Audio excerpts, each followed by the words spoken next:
যে ভালো কাজ করে সেই জিতবে। এবার সৌগতরাই জিতবে, কাজ করেছে বলেই তো জিতছে।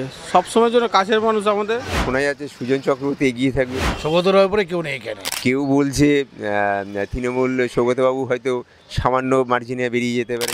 এখানে তো সৌগতরায় আবারই জিতবে। আমরা এই মুহূর্তে দাঁড়িয়ে রয়েছি দমদম লোকসভা কেন্দ্রে। দমদম লোকসভা কেন্দ্র হচ্ছে হাই ভোল্টেজ কেন্দ্র, কারণ একধারে রয়েছে 3 বারের সাংসদ সৌগত রায়, অন্যদিকে রয়েছে বিজেপি প্রার্থী শিলভদ্র দত্ত, অন্যদিকে রয়েছে সিপিআইএম প্রার্থী সুজন চক্রবর্তী।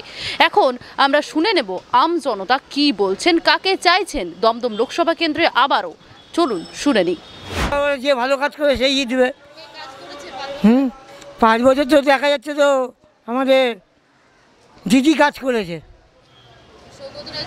হ্যাঁ, সৌগত রায়, পার্থ বসু, আমাদের তো পার্থ বসু এলাকা। হ্যাঁ, সৌগত রায় হ্যাঁ মোটামুটি কাজ করেছে, কিন্তু এখনও রাস্তাঘাটগুলো ঠিক না। সেটা কি করে বলবো মা, যদি ভালো হয় তো ভালো কাজ করে পাবলিকে ভোট দিয়ে দিতে হবে।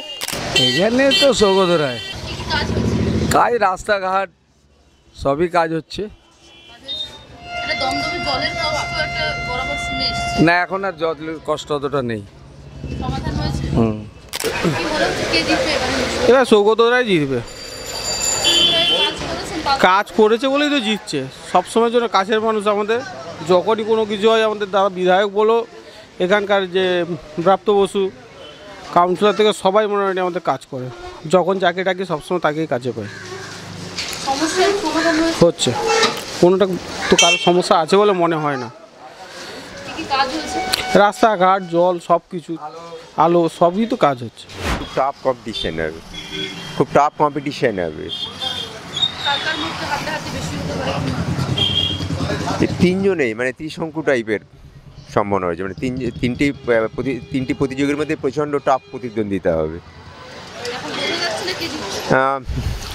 খুব মার্জিনাল বেরোতে পারে। শোনা যাচ্ছে সুজন চক্রবর্তী এগিয়ে থাকবে। কেউ বলছে তৃণমূল সৌগতবাবু হয়তো সামান্য মার্জিনে বেরিয়ে যেতে পারে, এরকম শোনা যাচ্ছে। অপেক্ষা করতে হবে শেষ দিনের জন্য।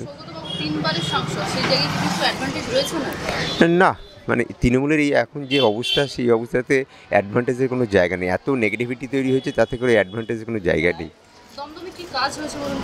না, কাজের দিক দিয়ে কিন্তু খুব একটা খারাপ হয়নি। মানে আমাদের এই সমস্ত অঞ্চলে কাজকর্ম হয়েছে, কাজ হয়নি এটা ঠিক নয়। কাজের নিরিখে ঠিকই আছে, কাজ করেনি এটা বলা যাবে না। সবচেয়ে বড় কথা, ওনাকে ডাকলে যখন যেখানে মিটিংগুলো হয় দেখেছি, উনি কিন্তু উপস্থিত হন। এটা খুব ইম্পর্টেন্ট, মানে চোখে দেখা যায়। অনেক সাংসদ আছে না যে দেখা যায় না, মানে নির্বাচিত হওয়ার পর মার্জিনে এগিয়ে থাকবে। কতগুলো নেগেটিভিটি তৈরি হয়েছে তৃণমূলের পক্ষ থেকে, যে জায়গা থেকে অনেকে হয়তো তৃণমূলের পক্ষ থেকে, মানে তৃণমূলকে চাইছে না, এরকম জায়গা থেকে হয়তো উনি মার্জিনালে কেটে যেতে পারেন, এরকম একটা ব্যাপার। সৌগতরায় এত কিছু বলতে গেলে তো অনেক টাইম লাগবে, অনেক কিছু করেছে, এখন ডিটেলস তো বলা যাবে না। সৌগতরায়ের উপরে কেউ নেই এখানে। হ্যাঁ, কাজ হয়েছে না, এই রাস্তাঘাট, আলো দেখছেন না, এই নতুন ব্রিজটা তৈরি হলো, এই 300 কোটি টাকায় জলের প্রকল্প তো সৌগতরাই এনে দিয়েছিল।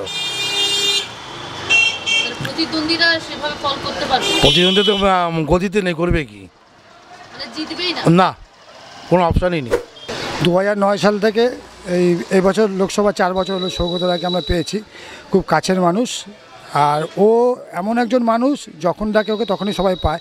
বিয়ে বাড়ি বলুন, শ্রাদ্ধ বাড়ি বলুন, শনি পুজো বলুন, সব কথাই পায়। সৌগত রায় আবারই জিতবে।